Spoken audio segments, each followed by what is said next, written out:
Erly Hasyim dan Afridawati resmi menjadi Bupati Simelu periode 2017-2022 yang dilantik oleh Gubernur Aceh Irwandi Yusuf di gedung DPRK Simelu pada Kamis siang 20 Juli 2017.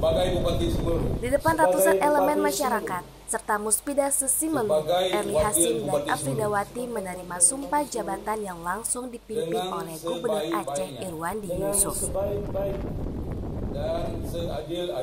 Irwandi Yusuf dalam arahannya kepada Erly Hasyim dan Afridawati mengatakan untuk selalu membangun Simelu dengan sebaik mungkin dan mentaati sumpah jabatan yang telah diucap.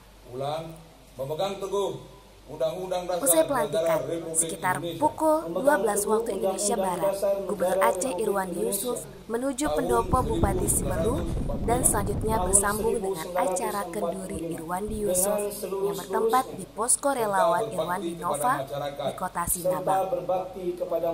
Dari Simelu, Firnalis melaporkan.